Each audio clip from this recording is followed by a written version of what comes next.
Okay, so straight in at number 5.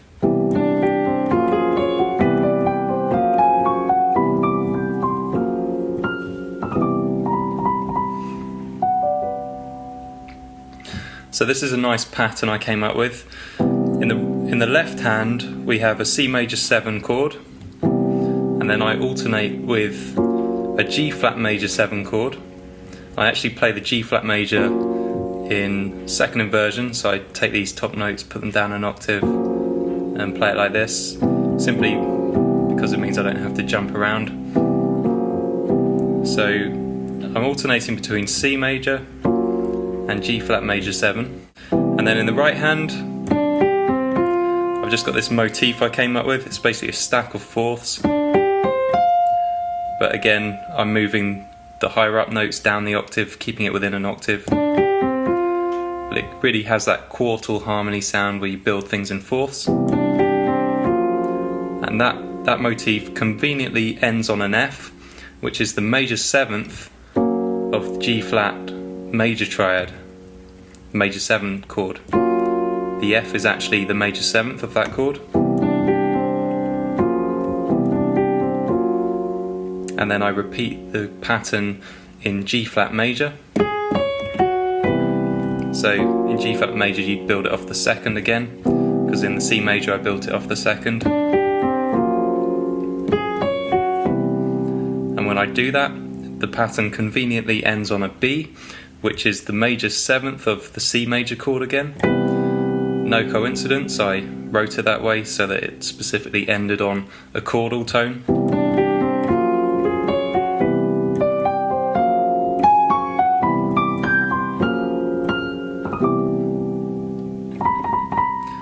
And then this is just, I don't know, sounds a bit like a bird.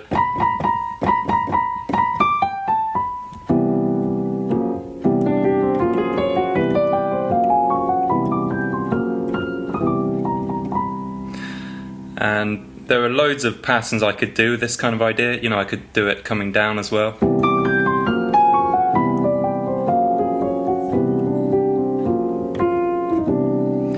But generally I find the endings are quite good to go upwards across the keyboard, and then introductions to pieces tend to come down if anything.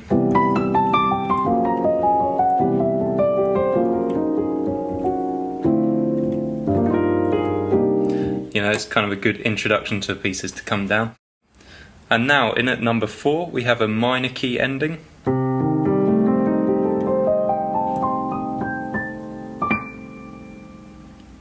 So really I'm just arpeggiating a minor 6 chord.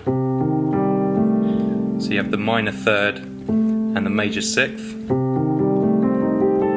It's a very nice dated sound. You hear it a lot in block chord harmony.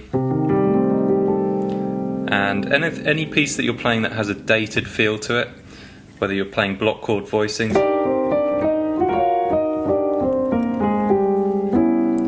you know, that kind of film noir era, it's always going to sound great if you end it by arpeggiating a minor 6 chord. You don't have to, that's a very simple way to arpeggiate it, just going bottom note up. You could also come up with your own patterns though.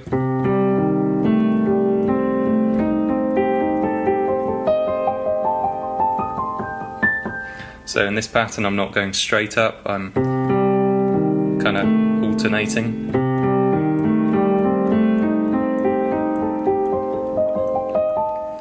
You could also come up with other patterns, say we were in 3/4 if we were playing a waltz.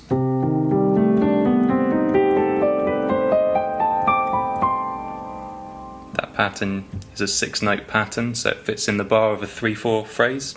George Gershwin's Summertime is one piece I always end with that minor 6 feel.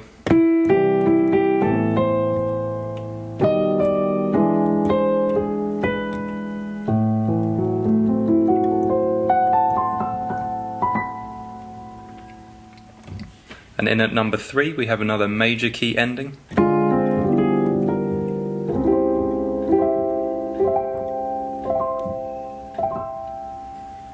Really it's all about that ending chord. It's just a C major in the right hand. I've doubled it to make a bigger sound, but really it's just a C major triad. And then I'm playing the flat 2 in the bass, so it has quite an Eastern sound.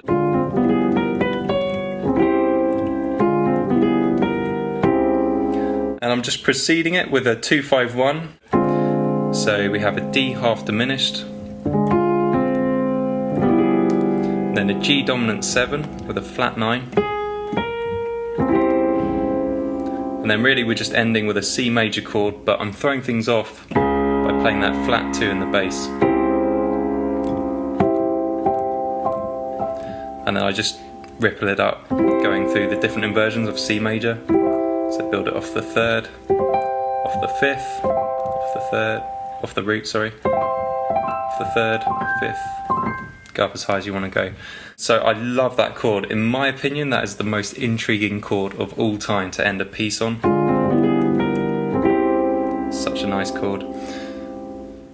And now we come to my second favourite ending of all time. It's another major scale ending.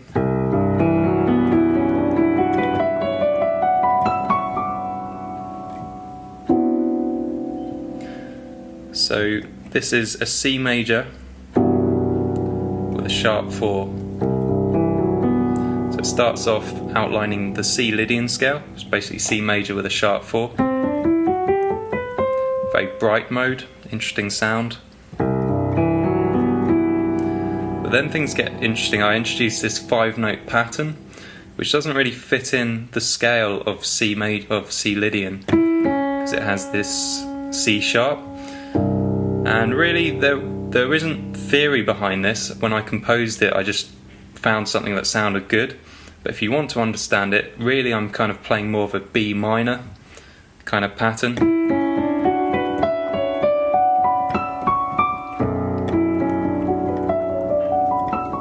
So it sounds more at home over a B minor, but I'm playing it over C in the bass. Really, once you've got those chordal tones in low down in the chord, so 1, 5, 3, 7, 1, 3, 5, 7, those are going to be the power of the chord. So these are always going to be dominant. The ear's always going to hear it as a C kind of chord, and then really you can do what you like up here, and you know your ear's always going to hear it as a C major. So also it's a 5-note pattern,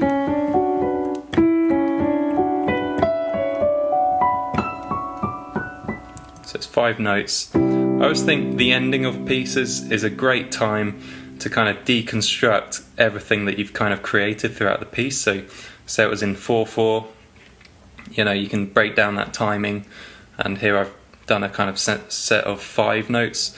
Also, if you've spent the whole piece creating a sense of C major as the key, then you know you can get creative on the ending and kind of deconstruct that sense of tonality. You know, I'm playing C sharps and stuff.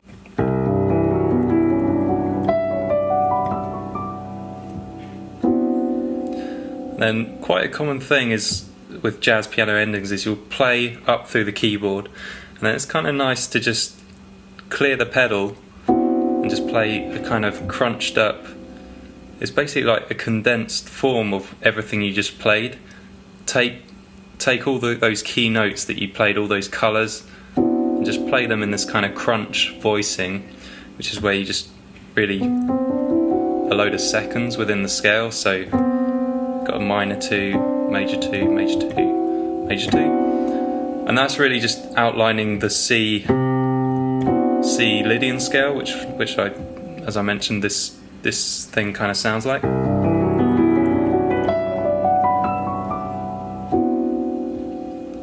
And that's quite a common thing to do. You could also go back to my last ending and do something like that. What was it?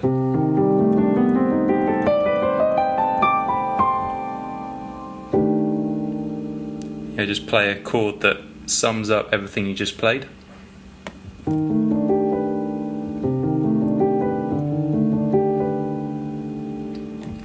And now we get to number 1, which is my all-time favourite ending. It's a C minor ending.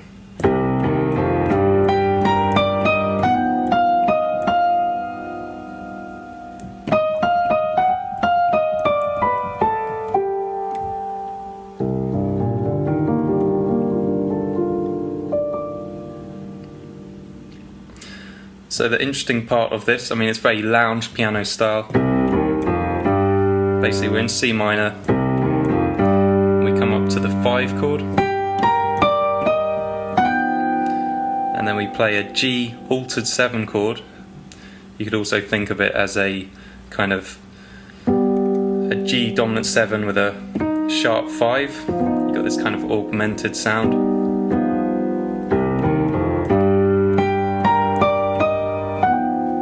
So it's G7 with a sharp 5.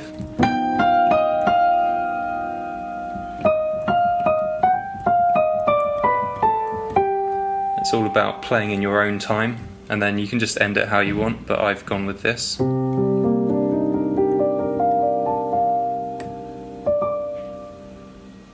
Just going up.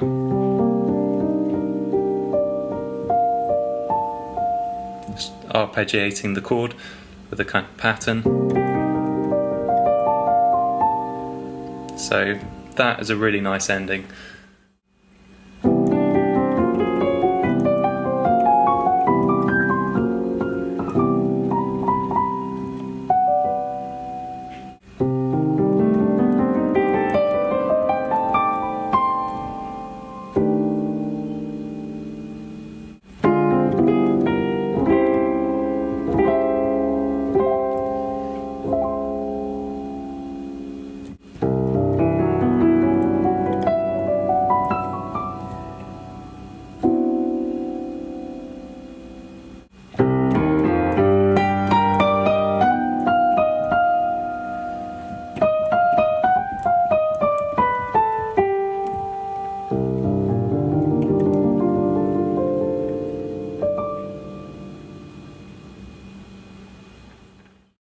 So if you made it this far, thank you so much for watching. Let me know in the comments box below the video which of the endings was your personal favourite. And if you enjoyed this video, I'd really appreciate it if you just click the thumbs up button in the bottom left hand corner of the screen. If this is the first video of mine you've seen, please subscribe to my channel. There's currently over 3 hours of jazz piano lessons, and I post new videos every week. So thank you very much for watching. I look forward to seeing you again next time.